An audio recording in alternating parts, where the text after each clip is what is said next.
प्यारे छात्रों नमस्कार। आप मुझे जानो या ना जानो, मैं प्रदीप आचार्य, पर इस पेपर को ज़रूर जानो क्योंकि यह पेपर एमपी बोर्ड के एजुकेशन पोर्टल के जो पेपर बनाने वाले लोग हैं उन्होंने अपलोड किया है। अर्थात इन्हीं क्वेश्चंस में से कुछ क्वेश्चंस आने हैं, तो इन क्वेश्चंस को फटाफट हम देखते हैं। पहला ही क्वेश्चन क्या है? प्राकृतिक सीमा से अलग विशेष क्षेत्रों में पाई जाने वाली जातियाँ कहलाती हैं। अलग सीमा विच्छेद, संकटग्रस्त, सुलभ या सुभ्योदय, स्थानिक। स्थानिक क्योंकि ये सीमा की बात है तो स्थानिक की बात हो गई। दूसरा क्या क्वेश्चन पूछा है? सरिस्का बाघ रिजर्व परियोजना स्थित, ये तो हमने बचपन में पढ़ा था। सरिस्का बिल्कुल राजस्थान में है, यहाँ कहीं नहीं है। अगला क्वेश्चन देखते हैं। निम्नलिखित में से किस राज्य के संयुक्त वन प्रबंधन का पहला प्रस्ताव पास किया गया था? किस राज्य में से? तो उड़ीसा से किया गया था। निम्नलिखित किस राज्य में संयुक्त वन प्रबंधन का पहला उड़ीसा में पास किया गया था? अगला देखते हैं। पूर्वोत्तर और मध्य भारत में वनों की कटाई का प्रमुख कारण है। पूर्वोत्तर में झूमिंग कृषि होती है इसलिए वहाँ कटते हैं। झूमिंग कृषि को स्थानांतरित कृषि भी कहते हैं, तो इसका एक खा आंसर हो गया, ज़्यादा डिस्कस नहीं। निम्नलिखित में से स्थायी वनों का सर्वाधिक क्षेत्र किस राज्य में स्थित है? बहुत प्रसिद्ध क्वेश्चन ही आ ही जाता है, आपको पता होना चाहिए। इसका मध्य प्रदेश आंसर है। अगला क्वेश्चन देखते हैं जिनमें आपको खालिस्तान की पूर्ति करना है। हिमालय यब एक खालिस्तान, यब एक पौधा है, एक खालिस्तान पौधा है, तो ये औषधीय पौधा है। औषधि ठीक से लिखने आना चाहिए। औ और षटकोण का षा, धीय छोटा। भारत में अगला प्रश्न है, भारत में सघन वन क्षेत्र खालिस्तान प्रतिशत है? तो ये 12.2% हैं सघन वन वाले, नॉर्मल वन की बात नहीं हुई है। अगला प्रश्न, छोटा नागपुर के क्षेत्र में मुंडा और संथाल जनजातियाँ खालिस्तान और कदम के पेड़ों की पूजा करते हैं। एक पेड़ है महुआ, जिसके फूल से शराब भी बनती है, तो यहाँ पर महुआ है। नेक्स्ट क्वेश्चन देखते हैं। बांधवगढ़ राष्ट्रीय उद्यान खालिस्तान राज्य में स्थित है, तो ये आपको पता होना चाहिए, अपने मध्य प्रदेश में ही है। अब आपको यदि ये भी पता है कि किस जिले में है तो ये कमेंट बॉक्स में बताएं। नेक्स्ट क्वेश्चन है, ये लिखें कि इस जिले बांधवगढ़ राष्ट्रीय उद्यान इस जिले में है, स्पष्ट, जिससे और लोगों को पढ़ने में है। पांचवा, पश्चिम बंगाल में खालिस्तान टाइगर रिजर्व डोलोमाइट के खनन के कारण गंभीर खतरे में है। टाइगर रिजर्व जो है वो डोलोमाइट के खनन के कारण, पश्चिम बंगाल में खालिस्तान टाइगर रिजर्व डोलोमाइट खनन के कारण गंभीर खतरे में है। तो वक्सा या वक्सा टाइगर रिजर्व, ये पूरा इसका नाम वक्सा से है। अगला देखते हैं जिसमें आपको सही जोड़ियां मिलानी है, तो देख लेते हैं भाई। काला हिरण की जोड़ी किससे मिलेगी? लुप्त, दुर्लभ, संकटग्रस्त या सुभेद्य या स्थानिक। तो काला हिरण जो है वो संकटग्रस्त है, और एशियाई हाथी लुप्त नहीं है, दुर्लभ नहीं, पर सुभेद्य, इसे जल्दी पकड़ लिया जाता है। अगला, अंडमान जंगली सुअर, ये केवल अंडमान जंगली सुअर है, तो ये स्थानिक है क्योंकि अंडमान क्षेत्र विशेष में पाया जाता है।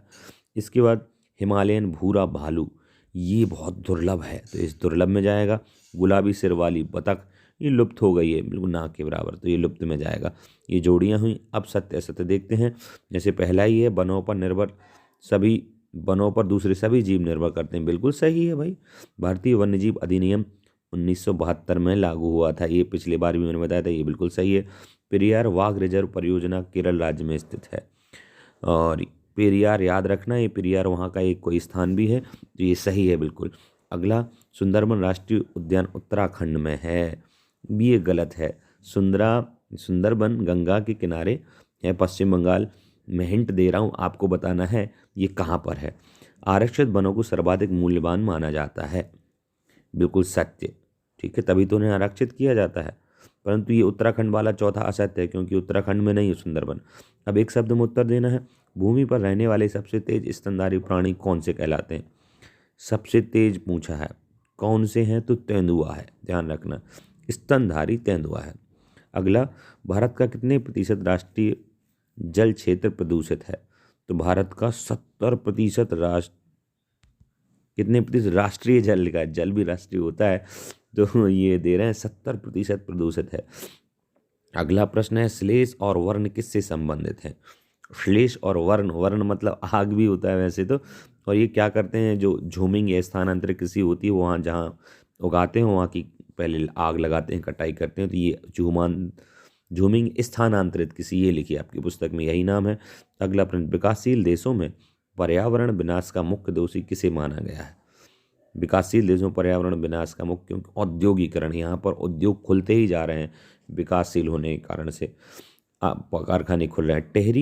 टेहरी का एक बांध भी प्रसिद्ध है, किसानों द्वारा किया गया आंदोलन था चिपको आंदोलन, ध्यान रखना, बिश्नोई चिपको आंदोलन किया था पेड़। हीराकुंड बांध किस नदी पर बना है? तो ये बिल्कुल बहुत प्रसिद्ध क्वेश्चन है ना, सतलुज, ये तो पंजाब में है, महानदी पर बना हुआ है, ध्यान रखना, उड़ीसा। अगला क्वेश्चन है सरदार सरोवर बांध किस नदी पर बना है? तो ये सबको पता है, नर्मदा नदी पर है, उनकी सरदार जी की मूर्ति ध्यान दिया होगा आपने।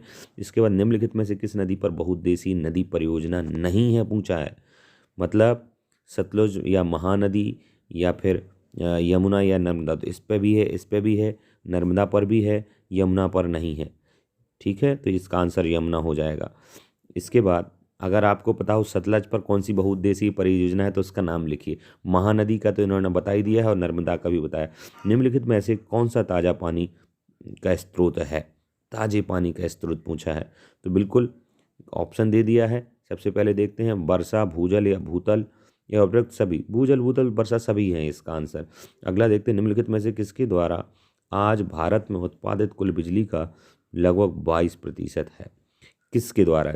सौर ऊर्जा से भी बिजली हमको प्राप्त होती है, इसके अलावा विद्युत जल से भी, और भूतापी ऊर्जा से भी, पवन ऊर्जा से, पर इसका 22% हमें किससे प्राप्त होता है? तो जल विद्युत ऊर्जा से हम 22% प्राप्त करते हैं, बाकी भूतापी से और फिर थोड़ा बहुत पवन और सौर से आजकल बढ़ने लगी। अब सही जोड़ियों पर फोकस करते हैं।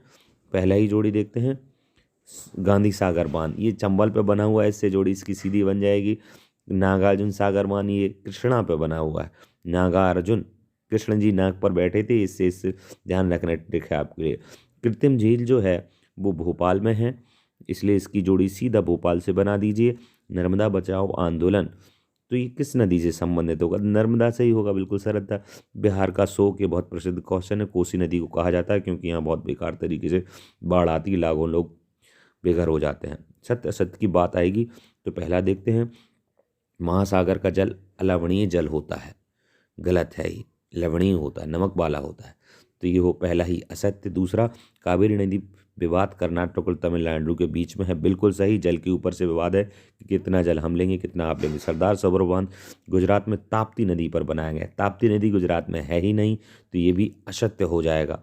अगला देखते हैं, प्राचीन भारत में चंद्रगुप्त मौर्य के समय बृहद स्तर पर बांध, झील और सिंचाई तंत्र का निर्माण कराया, बिल्कुल सही, चंद्रगुप्त ने ये किया था लोगों के लिए। अगला देखते हैं, पंडित जवाहरलाल नेहरू ने बांधों को आधुनिक भारत का मंदिर कहा है, बिल्कुल सही ये कहा है, ध्यान रखना, सारे क्वेश्चन आईएमपी थे। अब एक शब्द में उत्तर देखते हैं, भारत में कुल विद्युत का कितना प्रतिशत भाग जल विद्युत से प्राप्त होता है? ये क्वेश्चन ऑब्जेक्टिव में भी था, तो ये 22% था। अगला देखते हैं, भारत में सतलुज ब्यास बेसिन पर कौन सा बांध बनाया गया? ये मैंने पूछा था कमेंट बॉक्स में बताने के लिए, सतलुज पर कौन सा है? ये बिल्कुल सरल क्वेश्चन है, और भाखड़ा नांगल बांध प्रसिद्ध भी है, पंजाबी नाम भी है भाखड़ा, भांगड़ा, ऐसे ध्यान करना। इसके बाद देखते हैं, बंगाल का शोक किस नदी को कहा जाता है? तो एक बिहार का शोक जो कोसी नदी को कहा जाता है, उसी को बंगाल का शोक भी कह देते हैं। अगला दिन, कोयना बांध किस राज्य में स्थित है? कोयना बांध महाराष्ट्र में स्थित है, याद रखना है। सरदार सरोवर बांध परियोजना कितने राज्यों की संयुक्त परियोजना है? तो 4 राज्य इसमें हैं। आपको ध्यान है कौन कौन से राज्य हैं? मध्य प्रदेश, गुजरात तो 100% है ही, अब आसपास और कौन से आते हैं शीघ्रता से कमेंट में बताइए। छठवां क्वेश्चन देखते हैं, बहुउद्देशीय परियोजना का कोई एक उद्देश्य लिखिए, जिसके बहुत सारे उद्देश्य हैं। बहुउद्देशीय परियोजना मतलब बहुत सारे उद्देश्य, एक तो सिंचाई ही उद्देश्य है, दूसरा उद्देश्य है कि भाई बहुत ज़्यादा बाढ़ आती है तो वो व्यवस्थित हो जाए पानी, परेशान ना हो लोग, तो एक उद्देश्य सिंचाई और एक उद्देश्य बाढ़ रोकना हो गया। इस प्रकार से ये क्वेश्चन देखिए। अब पुनः शुरू करते हैं। निम्नलिखित में से कौन सा सी उस कृषि प्रणाली को दर्शाता है जिसमें एक ही फसल लंबे चौड़े क्षेत्र में उगाई जाती है? किस कृषि प्रणाली को? तो ये बागाती स्थानांतरित तो बिल्कुल नहीं, गहन कृषि भी नहीं, रोपण कृषि भी नहीं। कौन सी कृषि प्रणाली को जिसमें एक ही फसल लंबे चौड़े क्षेत्र में उगाई जाती है? बागाती कृषि कहलाती है, एक ही प्रकार की फसल बड़े लंबे क्षेत्र में उगा दी जाती है। अगला, निम्नलिखित में से कौन सी रबी की फसल है? बड़ा सरल क्वेश्चन है, चावल तो खरीफ की है, मक्का खरीफ की है, सोयाबीन खरीफ की, गेहूं रबी का है। अगला देखते हैं, निम्नलिखित में से कौन सा एक क्या लिखा है, फलीदार फसल है? तो फलीदार पूछी है, गेहूं तो फलीदार नहीं है, चना में भी फलियां होती हैं वैसे तो, मक्का फलीदार है क्या? दालें फलीदार है क्या? फलीदार दाल के लिए प्रसिद्ध है, तो ये फलीदार दाल के लिए आ जाएगा। अगला देखते हैं, 2/3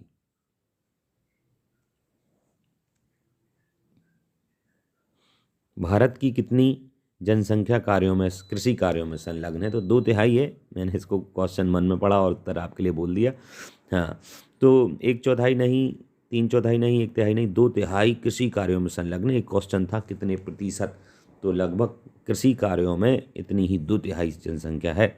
बाकी कुछ 25-30% जो है वो अन्य और कामों में है, और कुछ थोड़ा अलग कार्यों में है।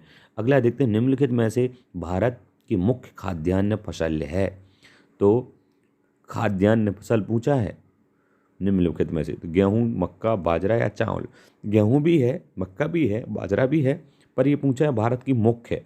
दक्षिण भारत में बिहार आदि क्षेत्रों में चावल बहुत खाया जाता है, और ये छत्तीसगढ़ आदि में तो चावल यहाँ की मुख्य फसल है, क्योंकि दक्षिण सब जगह सब चलता है, गेहूँ भी खाते हैं, पर मुख्य जो है वो चावल है। सत्य असत्य को छांटना है।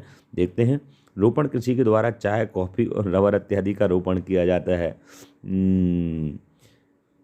इसको तो मैं भी डाउट में हूँ, देखना पड़ेगा क्या है मामला इसका।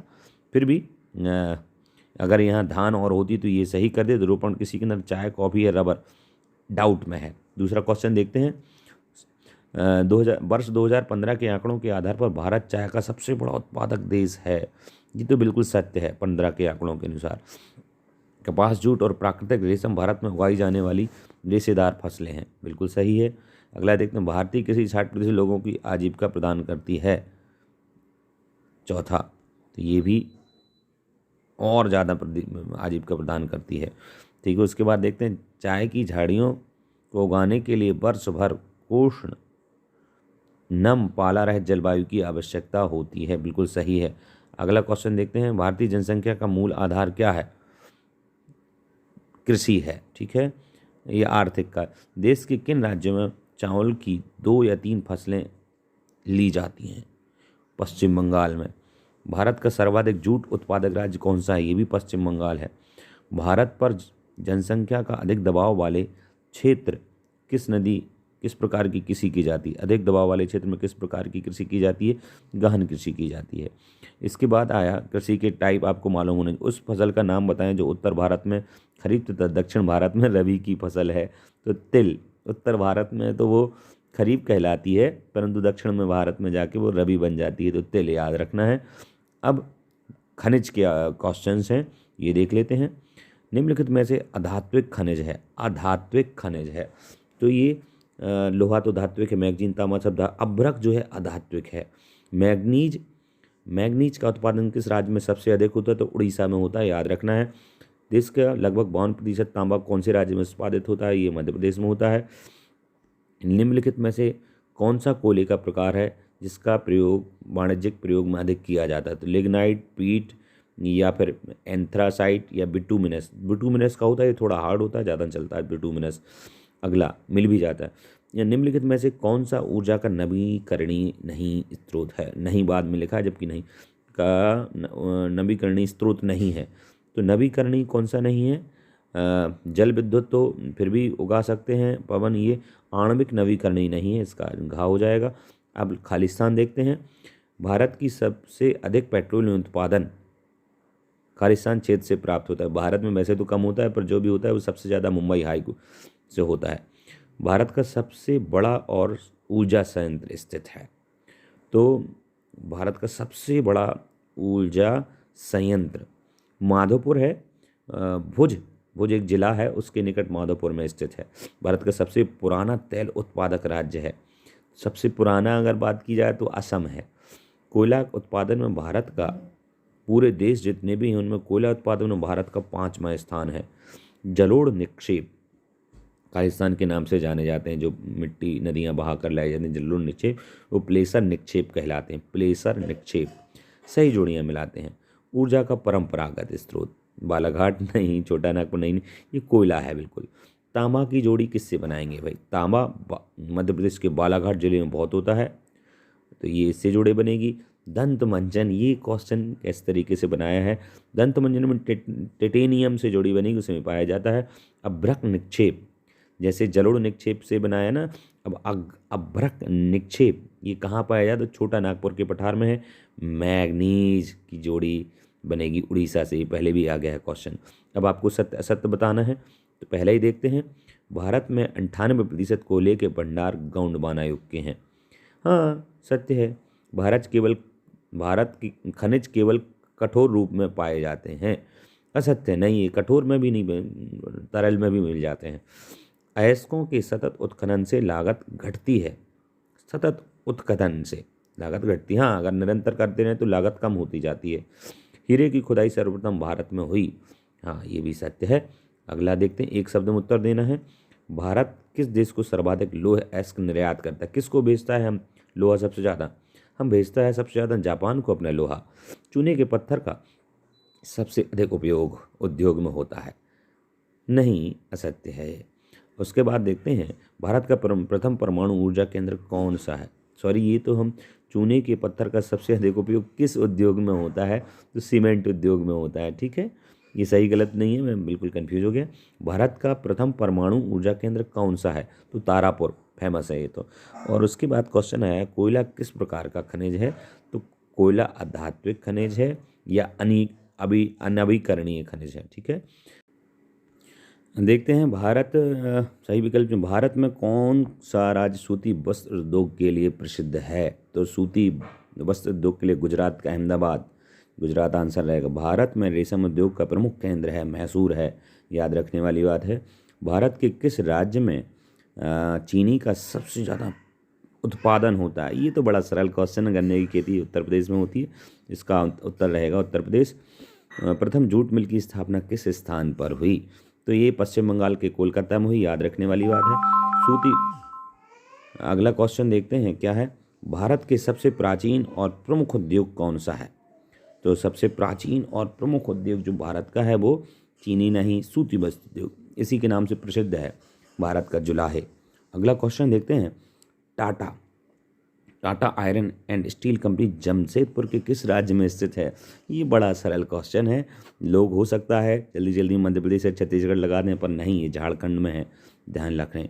अगला क्वेश्चन देखते हैं, हवाई जहाज बर्तन व तार बनाने में किस धातु का प्रयोग होता है, तार, बर्तन, हवाई जहाज, तो मूलतः इसमें तांबा नहीं, तांबा बर्तन में बनता, पर हवाई जहाज और तार में नहीं। लोहा भी नहीं, एल्यूमिनियम प्रसिद्ध है इसके लिए। ठीक है, एल्यूमिनियम प्रसिद्ध नहीं, होता ही है। अगला देखते हैं, भिलाई इस्पात संयंत्र किस राज्य में स्थित है, बहुत सरल क्वेश्चन है, छत्तीसगढ़ में है। उसके बाद यहाँ पर मेरे कमिश्नर साहब भी थे, मौसा जी। विश्व के जूट निर्यात में भारत कौन से स्थान पर है, जूट निर्यात में पूछा है, मतलब जूट हम निर्यात करते हैं तो दूसरे नंबर पर, पहले स्थान पर कौन है, ये कमेंट बॉक्स में बताएं। अगला क्वेश्चन देखते हैं, रिक्त स्थानों की पूर्ति आपको करना है। भारत विनिर्माण उद्योग से कुल घरेलू उत्पादन खालिस्तान प्रतिशत प्राप्त करता है, तो लगभग 17% करता है, तो ये 17% हो जाएगा। क्वेश्चन ध्यान से, विनिर्माण उद्योग से कुल घरेलू उत्पादन का जो होता है, जैसे 100% होता है, तो उसमें विनिर्माण उद्योग से कितना होता है। अगला देखते हैं, भारत में चीनी उत्पादन में विश्व खाली स्थान पर है, दूसरे स्थान पर है। अगला देखते हैं, गुजरात में कृत्रिम वस्त्र उद्योग खालिस्तान में स्थापित किया गया था, तो सूरत बहुत प्रसिद्ध है, अहमदाबाद या सूरत, दो ही स्थान बहुत प्रसिद्ध हैं वस्त्र के नाम से, पर कृत्रिम वस्त्र उद्योग सूरत में स्थापित हुआ था। वस्त्र उद्योग में खालिस्तान लोग कार्यरत हैं, तो लगभग 4 लाख 3.5 लाख लोग। अगला देखते हैं, बोकारो इस्पात संयंत्र बहुत प्रसिद्ध सन खालिस्तान में स्थापित किया गया था। कहाँ पर है ये आपको पता हो तो बताएं, सन तो मैं बता देता हूँ 1972 में, अगर आपको पता हो तो ज़रूर बताएं। अगला क्वेश्चन सही जोड़ी मिलाने से संबंधित देखते हैं। पहला ही, ऑयल इंडिया लिमिटेड, ये क्या है, सूती नहीं यार, तेल की बात हो रही है यहाँ पर, और चूना पत्थर नहीं, कार्बन मोनोऑक्साइड नहीं, संयुक्त उद्योग हाँ या निजी उद्योग नहीं, ऑयल इंडिया लिमिटेड संयुक्त उद्योग है।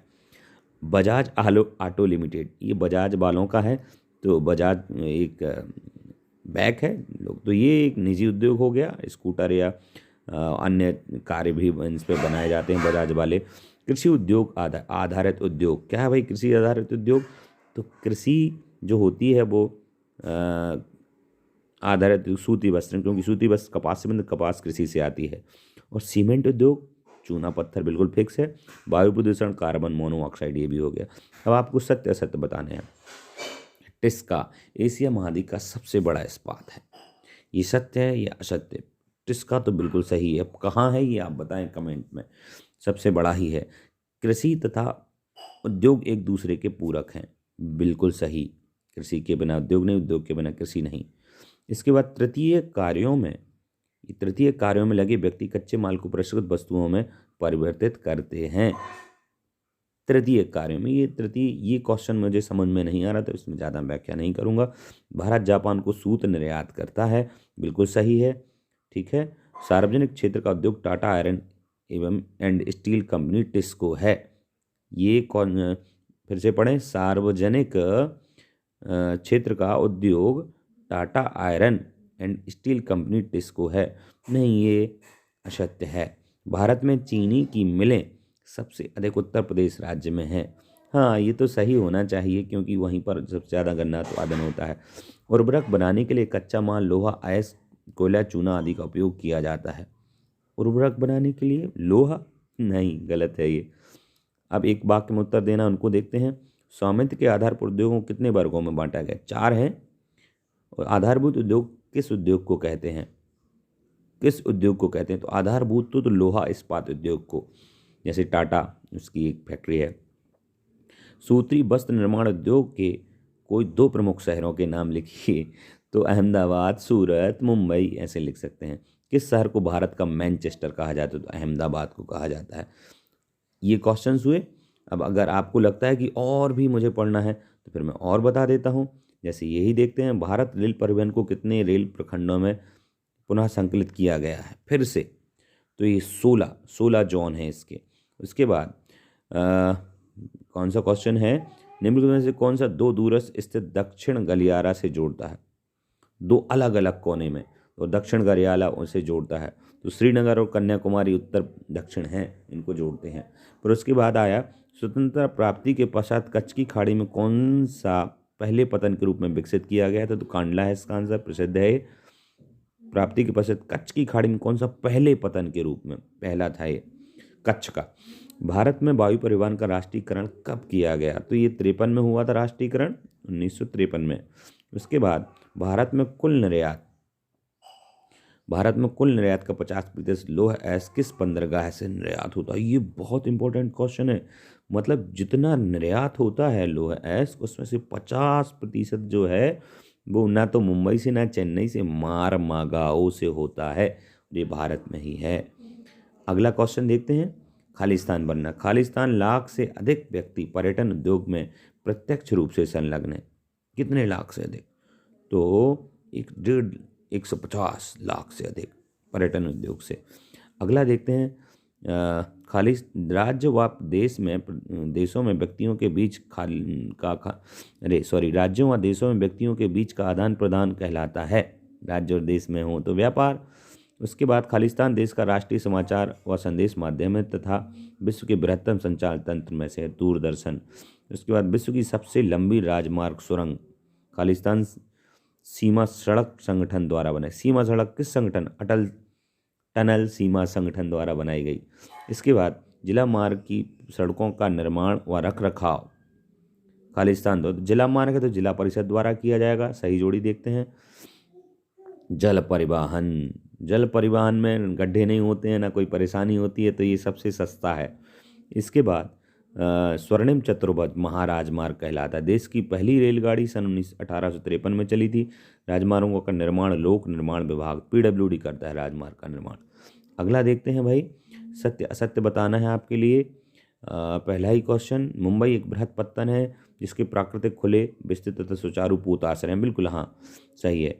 अगला देखते हैं। डिजिटल भारत एक ज्ञान आधारित परिवर्तन के लिए भारत को तैयार किए जाने विशाल कार्यक्रम है। ये बिल्कुल सही है, याद भी रखना है। कांडला बंदरगाह एक ज्वारीय पतन है। हाँ, यहाँ पर ज्वारीय पतन है कच्छ में जो है, ये सही है। इसके बाद देखते हैं। भारत विश्व के सर्वाधिक सड़क जाल वाले देशों में एक है। बिल्कुल सही है ये। पाइपलाइन बिछाने की प्रारंभिक लागत कम होती है? नहीं नहीं यार, बहुत होती है प्रारंभिक तो। अगला क्वेश्चन देखते हैं क्या है। देश का कितने प्रतिशत व्यापार समुद्रों द्वारा होता है? देश का आप कहोगे सड़क से होगा या उससे होगा, तो समुद्र से होता है, क्योंकि यहाँ से वहाँ जाने में इस क्वेश्चन में मुझे थोड़ा सा कन्फ्यूजन भी है, इसको आप डाउट में रखें। अगला, पूर्वी तट के साथ तमिलनाडु में दक्षिण पूर्वी के छोर पर कौन सा पत्तन है? पूर्वी तट के साथ तमिलनाडु के दक्षिण पूर्व छोर पर कौन सा पत्तन है? तो आपने नाम सुना होगा इतिहास में भी, तूतीकोरिन, तो उसका आंसर है। हमारे देश में सर्वाधिक समाचार पत्र कौन सी भाषा में प्रकाशित होते थे? हिंदी में ही होते हैं।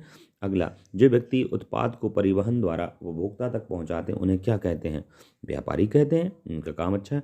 काम व्यक्तियों कम दूरी पर कम वस्तुओं के परिवहन में कौन सा मितव्ययी है? कम व्यक्ति और कम दूरी में है तो हवाई जहाज से नहीं जाओ, नदी नहीं खोदोगे कि जल परिवहन से जाओ, क्योंकि वो सस्ती नहीं, सड़क बनाइए, सड़क परिवहन इसका आंसर रहेगा। ये क्वेश्चन देखिए, अगली वीडियो में पुनः मिलेंगे, तब तक के लिए धन्यवाद।